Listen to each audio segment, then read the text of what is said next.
होली की आत्मा। बचपन से शहर में रहने वाला मनोज इस साल होली की छुट्टियों में अपने गांव दुर्गापुर वापस आता है, जहां उसे देख पूरा गांव खुशी से झूम उठता है।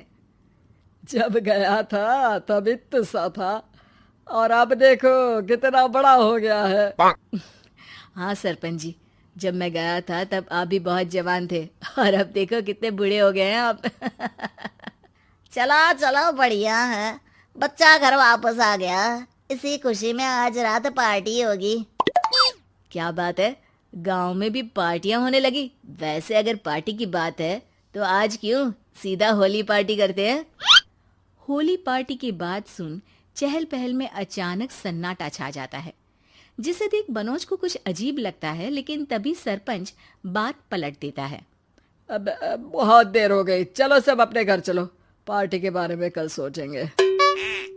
मनोज भी मम्मी पापा के साथ घर आ जाता है, पर होली पार्टी और उस पर पूरे गांव की खामोशी वाली बात अभी तक उसके जहन से निकलती नहीं। पापा, होली पार्टी की बात पर सब चुप क्यों हो गए थे? अरे होगी उनकी कोई अपनी बात। मुझे गांव की पंचायत ही थोड़ी पता है। थक गया हूँ, चलो सो जाते हैं, कल बात करते हैं। पापा की बात मानते हुए मनोज भी सोने चला जाता है। आज तो छुपा लिया, लेकिन हफ्ते बाद जब होली का दिन आएगा तब इसे कैसे रोकोगे? अगली सुबह सूरज के साथ ही मनोज भी गांव घूमने निकल जाता है, जिस पर रास्ते में उसे अपनी ही उम्र के कुछ लड़के भी मिलते हैं, जिनसे दोस्ती कर अब वो उनके साथ घूमने लगता है। इसी तरह कुछ दिन बीत जाते हैं और होली नजदीक आने लगती है। दोस्तों, होली में 4 दिन ही बचे हैं, पर गांव में उसकी कोई तैयारियां क्यों नहीं दिख रही? क्योंकि यहाँ होली नहीं मनाई जाती। अरे पर ऐसा क्यों? वो राजा भूषण। अरे तुम 4 दिन के लिए आए हो, क्या इतना सोच रहे हो?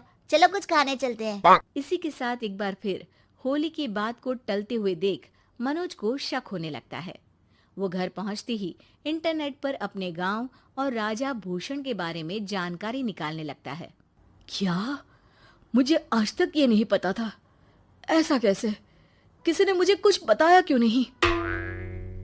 सारी जानकारी लेने के बाद मनोज गांव वालों या अपने मम्मी पापा से कुछ पूछे बिना खुद ही उसकी सच्चाई के बारे में छानबीन करने लगता है, जिसके चलते वो राजा भूषण की हवेली में पहुंचता है। वाह, क्या हवेली है यार। पर क्या यहाँ सच में कोई भूत है? हेलो भूत जी, कोई है क्या? हम इस साल गांव में होली सेलिब्रेट कर रहे हैं, क्या आप उस पर थोड़ा इंटरव्यू देंगे? मनोज के ऐसा बोलते ही गांव में तूफान उठ जाता है और हवेली में रखी सारी चीजें हिलने लगती है। एक अदृश्य शक्ति मनोज को धक्का देकर हवेली से बाहर निकाल दरवाजा बंद कर लेती है। ये सब देख मनोज हैरान रह जाता है। क्या अभी मुझे हवा ने धक्का देकर बाहर निकाल दिया? मेरे होते हुए इस गांव में कभी होली नहीं मन सकती, इसलिए दोबारा ऐसी कोशिश भी मत करना, अंजाम बुरा होगा। आवाज सुन मनोज हैरानी से इधर उधर देखने लगता है, पर उसे कोई दिखाई नहीं देता। वो गांव वापस आ जाता है, जहां तूफान की वजह से सब कुछ तहस महस हो चुका होता है। आखिर ये तूफान आया कैसे? ना ऐसा कोई मौसम था और ना ही हमने होली का त्योहार मनाने की बात की थी। सरपंच की बात पर कोई रिएक्शन दिए बिना मनोज चुपचाप अपने घर चला जाता है। इस तरह देखते ही देखते होली का दिन भी आ जाता है और मनोज रंग लेकर गांव में निकल जाता है, लेकिन गांव पूरी तरह खाली होता है। अरे त्योहार का दिन है, धूमधाम की जगह मातम क्यों मनाया हुआ है? मनोज की आवाज सुन सब अपने घर की खिड़कियां खोल के घर के अंदर से ही उसे वापस जाने के लिए कहने लगते हैं, पर वो किसी की नहीं सुनता। तुझे पहले भी समझाया था, अगर होली खेलने की कोशिश भी की तो अच्छा नहीं होगा। अरे बात मान लो बेटा, तुम्हें सच नहीं पता। मुझे सब पता है।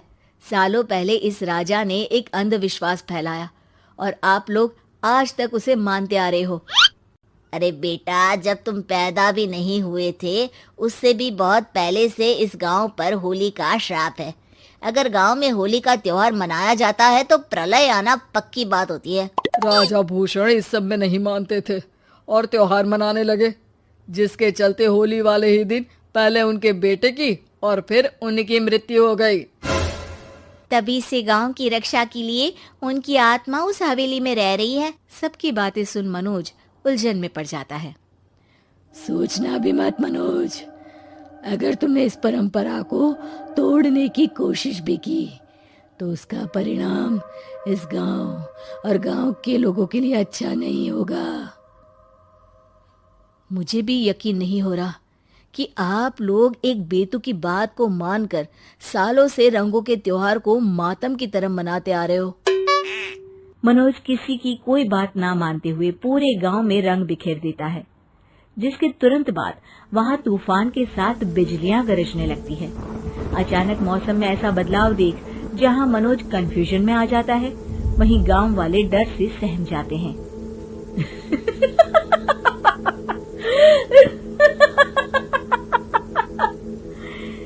इस लड़के ने हमारे जैसे सिर्फ अपने स्वार्थ के लिए नहीं बल्कि पूरे गांव की खुशियों के लिए यहाँ होली मनाई है, जिस वजह से अब इस गांव पर होली का श्राप टूटता है। ऐसा बोलकर राजा का भूत वहां से गायब हो जाता है, जिसके बाद गांव के लोग धूमधाम से होली मनाते हैं। खुशियों के रंग गांव में बिखरे ही होते हैं कि अगली सुबह अचानक मनोज कहीं गायब हो जाता है और एक बार फिर गांव में होली का नया राज शुरू हो जाता है।